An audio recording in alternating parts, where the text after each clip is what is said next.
Welcome to Life After Baby. I'm your host, Leslie Hudson. From bottles to books, diapers to dorms, and everything in between, each week I interview parenting experts to help me navigate life as a new mom. During the past few crazy weeks, I've been searching for healthy ways to cope with stress, both physically and mentally. That's how I came across Kathrine Bright, owner of KatFit. Kathrine is a personal trainer who focuses on helping you stay fit throughout all 3 trimesters and into motherhood. We had a chat about ways to keep up with healthy habits during uncertain times. Let's take a listen. Kathrine, thanks for coming. Wanted to tell us a little bit about yourself? Yes, thank you for having me. So I'm Kathrine Bright. I have 2 boys. Even though they're not in the baby stage, they're now 8.5, 5.5. It's kind of crazy how quickly that stage passes and how life constantly transforms. And I love working with all moms in all stages, and helping them gain their strength in their bodies and find movement and a way to care for themselves. That oftentimes falls to the wayside when you become a mom. And it's what I find, it's not that you don't know what to do, because we all know what to do. It's more in giving permission and finding the time to do it. I definitely understand that one. As a new mom, I'm often, the first thought is, oh, well, what time does my daughter need to eat? And, what activities are we going to do? And it's not always like, oh, wait, I need to eat first. And how am I going to take care of myself to help her? And so what made you decide to work with women who are pregnant or moms? And I assume it's not just moms who are new moms. You work with all kinds of moms. Yes. My moms kind of range from anywhere from just having their first or expecting their first all the way up to the moms where their last child is about to kind of leave the nest and go off to college. So those are kind of my 2 areas and where I see moms, and then everything in between. And how I found a passion for this was really through my own journey of motherhood. After I had my eldest son, I just felt lost. I figured, I was a college athlete. I'd always stayed in shape. At the time, I was in my past career, which was a college track and field coach, and fitness was always a big part of my life. It was part of my routine. It was ingrained into my just every day. It was a reflex. And after I had my eldest son, who I worked out through the whole pregnancy with, I, got that green light at 6 weeks or 8 weeks, whichever it was. And it was like, okay, let's get back in and do this. And what I quickly found was, I had no idea how to move my body. There was, it jumped right back into the workouts that I used to do, and the aches and pains just increased, and I thought it was just all about weight loss.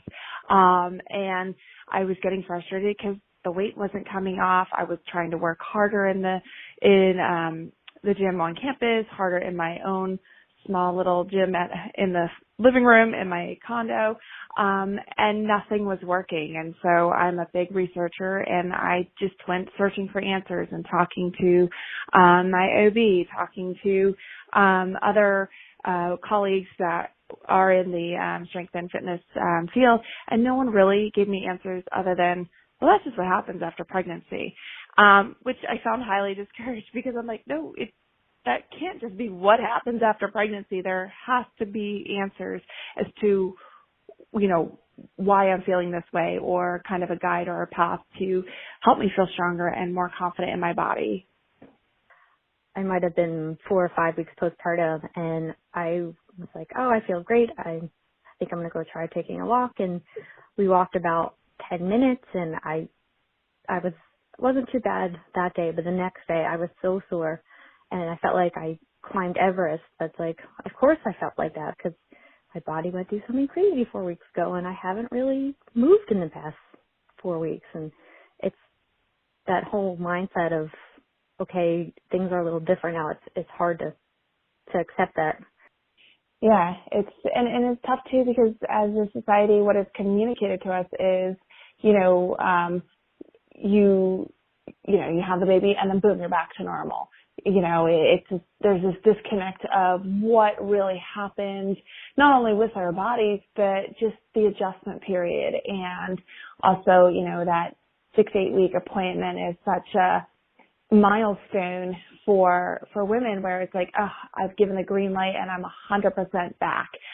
Where, like you said, we forget our body just, one, it created a miracle, and it completely, rearranged organs and, physical structure of your posture to be able to grow another human being.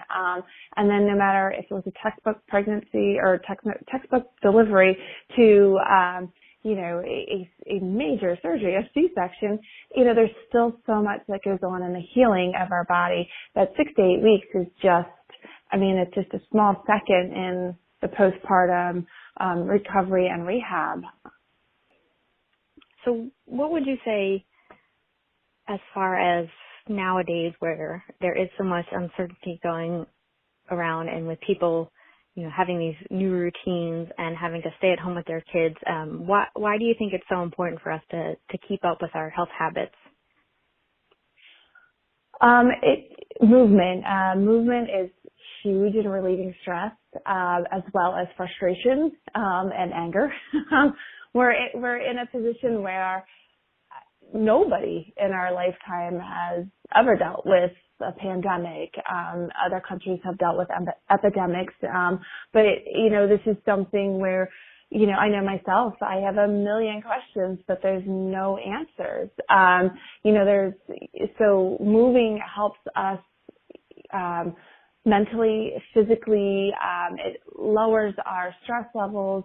One thing I've been advising all my clients now is, if you need a break from working out, that's fantastic, but don't stop moving. Don't sit down and, not move. Just, if you have the ability to go do a hike that's not as populated, get out in nature where you're protected and your family's protected, whoever you bring. If you have a yard space or a patio, go out there, get the, good dose of vitamin D, as long as you are following the CDC guidelines and you are, practicing safe distances. But movement is really what helps us process not only just the world going around, what's going on around us in the world, but it also helps us lower our stress levels and be able to try to make some sense of what's going on. So it's just, if you have a workout routine that you love, do it. If you've never, and this is one thing, I've never been a habitual meditator, but the one thing I started incorporating with not only my children, but myself, is we've been meditating, and I've actually really enjoyed it. So, might be, a new habit that continues far beyond. But it's moving, any moving, is going to be really helpful, not only just for your body, but for your mental aspect. And I think this could be a great opportunity, not only for you to get your mind clear and you feel better, but to get the kids involved and get out some of the energy and do it as a way to make a new family memory of doing all these activities together. Do you have any, I know your website and your social media is fantastic as far as different workouts and different exercises people can be doing, and you just created an at-home guide. Do you have a few recommendations of where people can find if they need more instruction as far as exercises or classes? YouTube is really good. There's a couple of my favorite, especially I'm not a yoga teacher, but Yoga with Adriene is another great one. There's trying to get the kids involved. There's Cosmic Kids Yoga. YouTube has a lot of great free content of some really good personal trainers, yoga, Pilates. I'm going to post some more resources because, I specialize in fitness and strength training, but for others where, there's different avenues that people like. I know you can do a 30-day, free trial with Peloton. If you have a spin bike at home, but really looking at, either free services or just searching YouTube. Absolutely. And I would imagine with, parents now trying to figure out how they're going to work from home and teaching kids and dog and getting ready for food and dinner, and their full plates already got way fuller. So is there a minimum amount of time, or, would even 5 minutes of movement make a difference to a stressed out parent? Oh, 100%. There's, one of the things that I even tell my clients, even without, what we're dealing with before this, is if you can take even 30 seconds or 1 to 2 minutes to just step away, breathe, and move and do something for yourself is huge. It's a lot of fitness, especially with motherhood, is learning how to be flexible, not necessarily lower your standards, but be flexible in the sense of meeting your body and your demands that are currently in front of you, where they're at versus where you expect to be or want to be. And in this situation, it requires a lot of flexibility and understanding. I said to my husband, I said, we have a full gym in our house and I haven't been able to get there in a day. This is what I do for a living and I can't even get into my gym. And then it kind of is, for me, a humbling thing is, no one person, no matter how many resources they have at their hands, or fingertips rather, is just, there's no perfect situation. We're always going to have to be flexible with ourselves.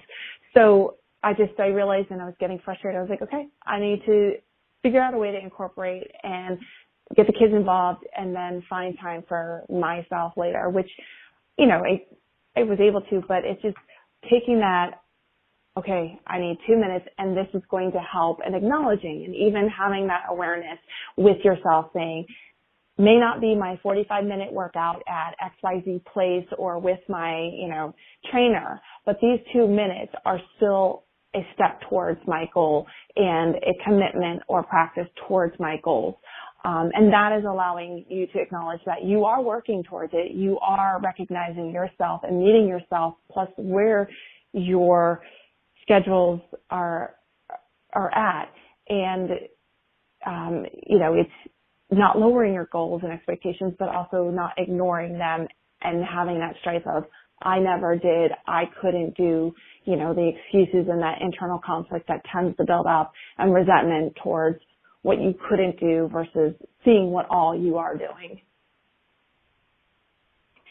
And I think that's something we normally take for granted of, just the amount of things you're doing in one day, and we put so much pressure on ourselves. And I've seen quite a few things online saying now is the time to, like you said, change your expectations of what a normal day looks like and everything you can accomplish, and just kind of be present and mindful of. It's also okay to just be frustrated with the situation. I posted this morning on my Instagram. I had enough, and I realized, I was ignoring myself too much and just had this pent up frustration. I was mad at a lot of things I can control, and, how to process that. And that's, where I've reminded my kids every morning, that, we have a little morning meeting before we kind of get into our day. It's really nothing formal, but it's just like, hey, where are we at? What are we doing? And, kind of reiterating to them, this is brand new for mommy just as much as new for you. And we're going to get frustrated, and here's how we can handle it. Because we're all feeling it, and, it's okay if you do get frustrated and things don't go as planned, and that's totally okay. Thanks for listening to Life After Baby. We'll be right back. Everyone knows how fast kids grow, so why spend all that money when you can get the same styles at a fraction of the price? Once Upon a Child in Exon has everything your kids need, so save time and money by shopping at Once Upon a Child. Even though the store is currently practicing social distancing, you can make purchases through their Instagram and Facebook. Back to Life After Baby with Leslie Hudson. I'm here with Kathrine. So far, we've been talking about ways to be physically active during the quarantine and while you're staying at home, and ways to kind of keep yourself sane. So I know you had mentioned earlier about meditation. I was wondering if you had any other suggestions of mindfulness activities that parents and kids can do to remain calm during these crazy times. Breathe. I know it sounds so just what we normally do, but one of the things is really breathing. Oftentimes we forget how to breathe or start to breathe very shallow. And when I first start working with moms, especially very newly postpartum moms, it's really working on breathing and how to get the diaphragm to move.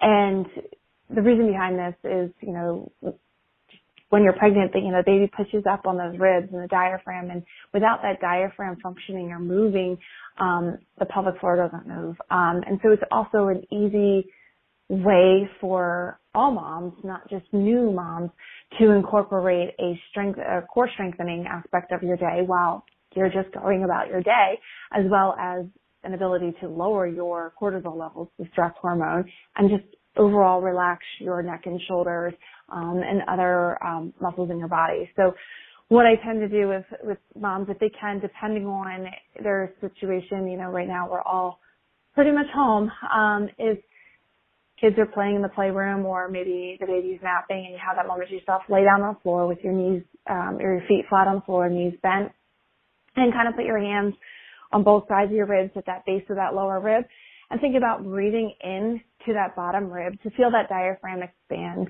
You might find that you may have trouble accessing it, or you might feel the one, left side, maybe, a rib cage is moving more, or the right side, which is totally fine if one side is not fully moving. It's perfectly normal. And just feel that diaphragm, expand and contract while you're breathing in and out. I tell clients, breathe in through the nose and then out through the mouth.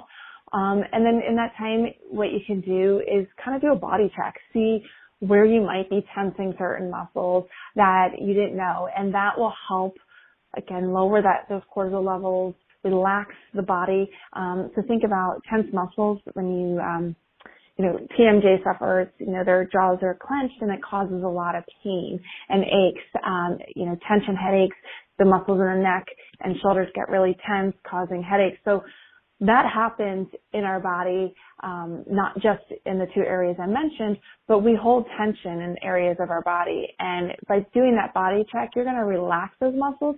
You're going to ease those aches and pains so that when you get to, most oftentimes it's the afternoon, those aches and pains aren't there. So you're going to be feeling better. You're going to feel stronger. And then with incorporating the breathing, again, you're getting a little bit of a core strength and the lowering the stress levels. So that's kind of one tip. Just kind of, it doesn't have to be 5 minutes. It's a 1 to 2 minute activity that can be repeated multiple times a day.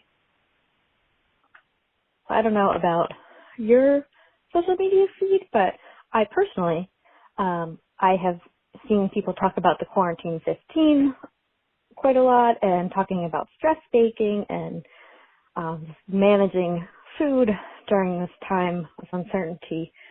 So do you have any suggestions of how to avoid stress eating or put more thought into our stress and eating habits?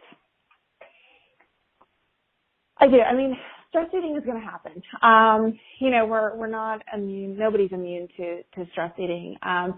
But the ways to kind of manage it is, one of my kind of favorite tips is, if you feel the urge to stress eat and you go to wherever your food's located, pantry, cabinet, whatever, and whatever you're craving, that handful of chips or cookies or crackers or whatever it may be, grab it and start walking. Just walk away from the pantry. Because chances are when you grab,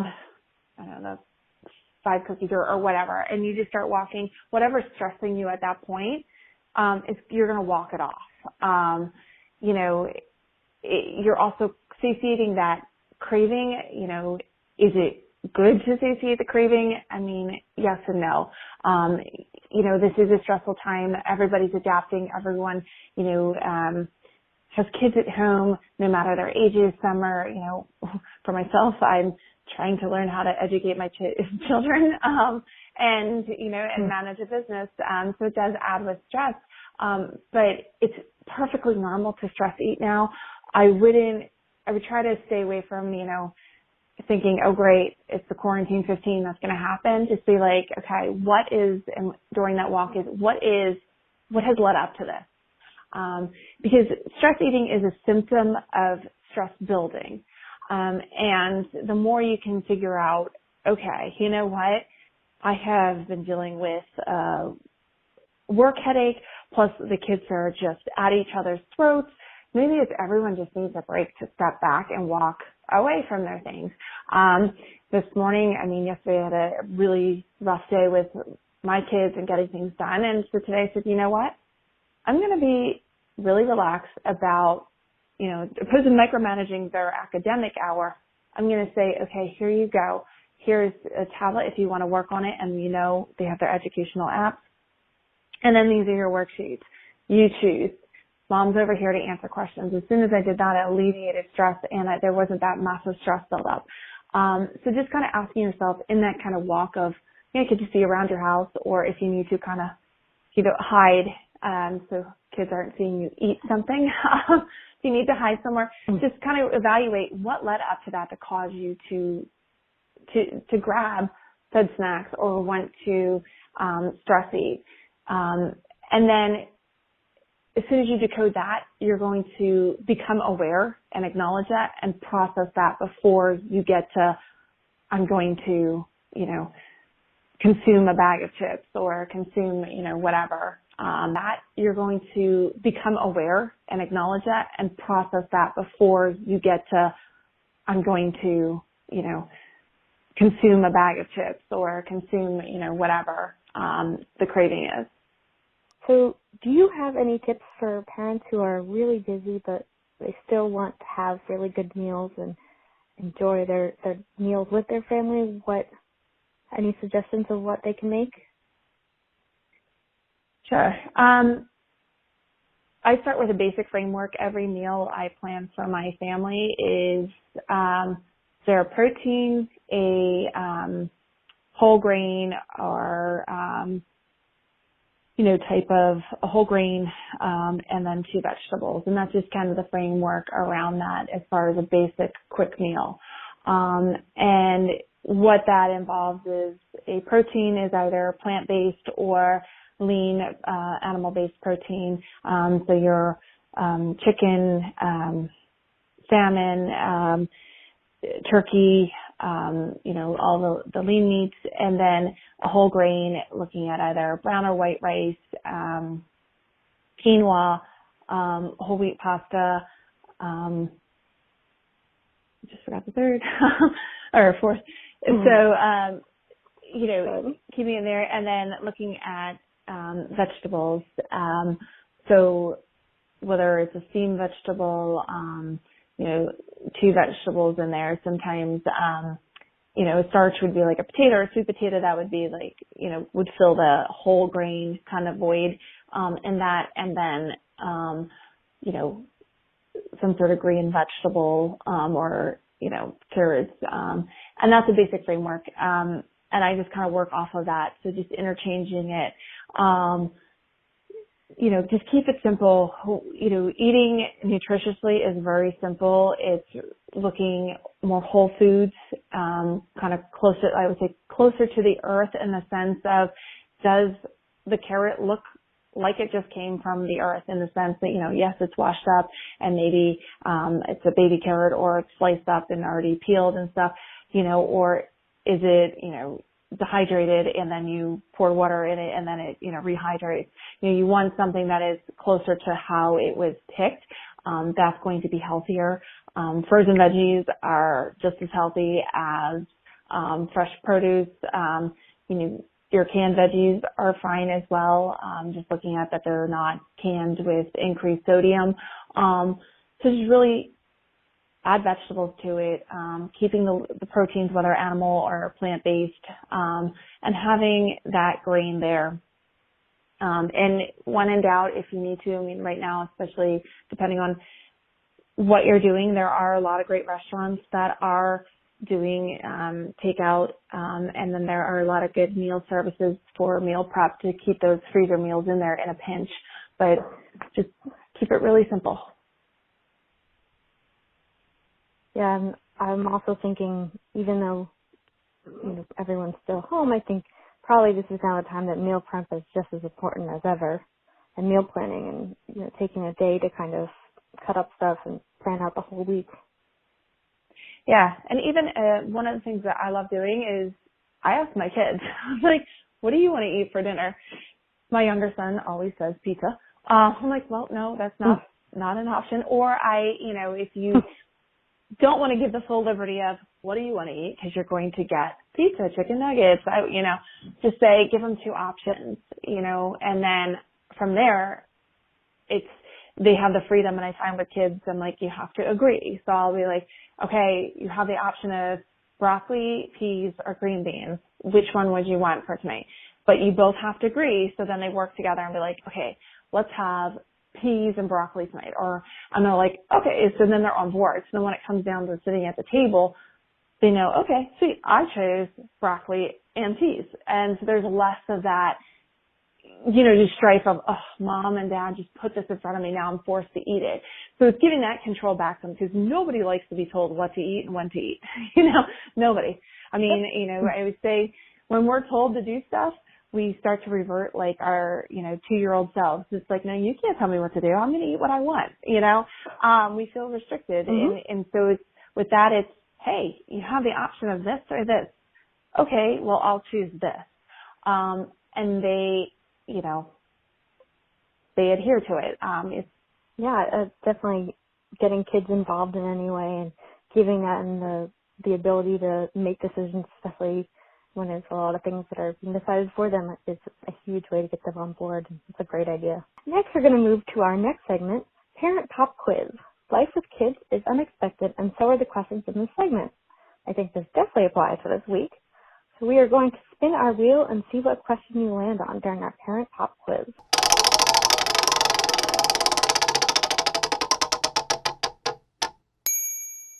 What is the weirdest parenting question you've ever Googled? Why is my kid making that sound?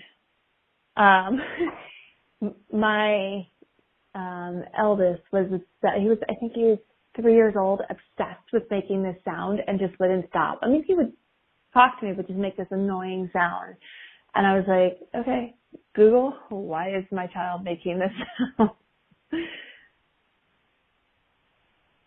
Would imagine you had some very interesting results from that. Yeah, it was, of course, just if he's making this sound, go see a doctor. If this is, and I'm like, oh, okay, well, I don't know why I Googled this. So he's just being a kid. Yep, absolutely. Well, we have run out of time. I think we could sit here for the entire rest of the afternoon and talk about all of your wonderful fitness and health and mindfulness tips. So where can people find more information and more of your great advice? They can follow me on social media at KatFit Studios or visit my website, www.kat.fit. Thanks for tuning in to Life After Baby. Today's episode was brought to you by Once Upon a Child Exton. From adorable outfits to toys, books to sporting gear, they have everything that kids need at a fraction of the cost. Visit their Facebook and Instagram at Once Upon a Child Exton to shop online. We'd like to thank Kathrine Bright of KatFit for joining us today. Our theme song was created by Doug Keller. When the kids are finally asleep, visit our website at lifeafterbabyshow.com and follow us on Instagram and Facebook at Life After Baby Show. And don't forget to take care of yourself so you can take better care of them.